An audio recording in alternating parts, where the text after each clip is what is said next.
안녕하세요. 오늘은 좀 민감할 수 있지만 건강에 정말 중요한 주제, 바로 대장암 검진에 대해 깊이 이야기 나눠보겠습니다. 네, 특히 최근에 검진 시작 연령이 45세로 낮아졌다는 소식 들으셨을 텐데요. 맞아요. 갑자기 왜 45세가 됐는지 좀 궁금하실 거예요. 그렇죠. 그리고 사람들이 왜 검진을 망설이는지에 대한 분석 자료까지 좀 꼼꼼히 살펴봤습니다. 네, 중요한 자료들이죠. 오늘 이걸 통해서 당신이 대장암 검진을 왜 받아야 하는지, 또 언제, 어떻게 받아야 하는지, 그리고 다양한 방법들 중에 어떤 걸 고려할 수 있을지 명확하게 이해하시도록 돕는 게 목표입니다. 네, 바로 그 45세라는 숫자가 사실 핵심인데요.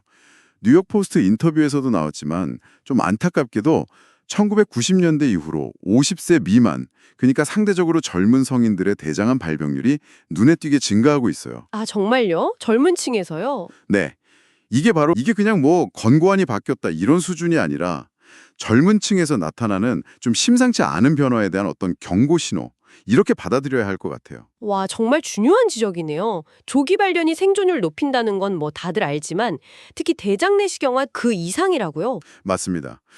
자료들을 보면요. 이건 단순히 암을 일찍 찾아내는 수준을 넘어서요. 암이 되기 전 단계, 우리가 용종이라고 부르는 거 있잖아요. 네네. 용종을 발견하는 즉시 제거해버리니까 암 자체를 예방할 수 있는 거의 유일한 방법이라는 거죠. 와, 예방이요? 네. 한번 생각해 보세요. 암을 발견하는 거랑 암이 생기는 것 자체를 막는 건 완전히 다른 차원의 이야기잖아요. 그렇죠. 그 예방 효과가 있다는 점이 대장 내시경의 가장 강력한 점이겠네요. 그럼 누가 검진을 받아야 하는 거죠? 네, USP-FTF 지침을 보면요. 특별한 증상이나 위험 요인이 없는 소위 평균 위험군 성인이라면 45세부터 75세까지 정기적인 검진을 받으라고 권고하고 있어요. 45세부터 75세. 네, 근데 45세에서 49세는 권장, 그러니까 B등급이고 50세부터 75세는 강력 권장, A등급이거든요. 아, 등급이 다르군요. 네, 그러니까 사실상 45세부터는 시작하는 게 좋다 이런 의미로 해석할 수 있죠. 여기서 평균 위험군이라는 건 뭐 대장암이나 특정 용종 아니면 염증성 장질환 진단 이력이 없고 또 린치 증후군 같은 유전 질환 가족력이 없는 경우를 말합니다. 아, 그렇군요. 그럼 75세가 넘으면요? 그리고 혹시 더 일찍 시작해야 하는 사람들도 있나요? 아, 네, 좋은 질문인데요.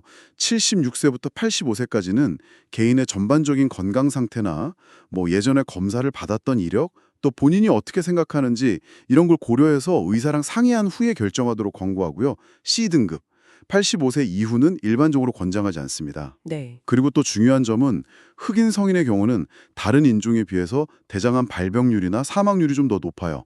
그래서 검진의 중요성이 더 강조되고요. 아, 그렇군요. 그리고 만약에 가족 중에 대장암 환자가 있다거나 하는 어떤 고위험 요인이 있다면 당연히 45세보다 더 일찍 그리고 더 자주 검사를 받아야 할 수도 있으니까 이건 꼭 의사와 상담을 하셔야 합니다. 그렇군요. 정말 다양한 상황을 고려해야겠네요. 자, 이제 가장 궁금해하실 검사 방법들 좀 살펴볼까요? 아무래도 대장 내시경이 제일 대표적인 방법일 텐데요. 네, 맞아요. 용종 제거를 통한 예방 효과가 가장 크고 또 검사 시야도 넓고요. 결정적으로 음성 판정이 나오면 10년 뒤에 받으면 되니까요. 아, 10년요? 그건 좋네요. 네. 근데 단점도 분명히 있죠. 검사 전에 장을 비우는 과정, 이게 참 번거롭고 힘들고요. 또 진정이나 마취가 필요하고 아주 드물지만 출혈이나 천공 같은 합병증 위험도 있다는 점. 이런 것 때문에 망설이는 분들이 많다는 심리 분석 자료도 있었고요. 맞아요. 저도 주변에서 보면 그 장 비우는 것 때문에 꺼리는 분들 정말 많더라고요. 그렇죠. 그래서 대안으로 나온 게 집에서 하는 분변 검사들인 것 같은데 이건 어떤가요? 아주 좋은 대안이 될 수 있습니다. 장점은 명확하죠. 집에서 그냥 간편하게 샘플 채취하고 장정결 필요 없고 병원 방문이나 진정도 필요 없으니까요.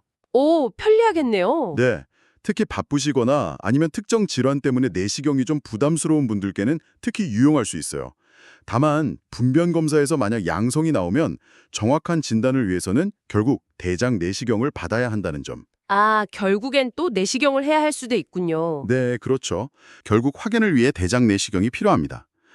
그런데도 불구하고 여전히 많은 분들이 아, 나중에 하지 괜찮겠지 하면서 미루는 경향이 있는 것 같아요. 맞아요. 검사에 대한 막연한 두려움이나 불편함, 뭐 비용 걱정, 시간 부족, 이유도 참 다양하고요. 그 심리적인 장벽이 실제로 굉장히 크다는 걸 자료들도 보여주고 있습니다. 하지만 정말 강조하고 싶은 건 아까 뉴욕포스트 인터뷰에서 윤 박사님이 말씀하신 것처럼 어떤 검사든 받지 않는 것보다는 받는 것이 훨씬 낫다는 사실이에요. 네, 그렇죠. 특히 대장 내시경은 암을 예방할 수도 있는 정말 강력한 도구이고 분변 검사 역시 꾸준히 하면 암을 조기에 발견할 확률을 크게 높여줍니다. 중요한 건 자신에게 맞는 방법을 의사와 상의해서 선택하고 그걸 꾸준히 실천하는 겁니다. 네, 결국 핵심은 나에게 맞는 검사를 찾아서 꾸준히 하는 거군요.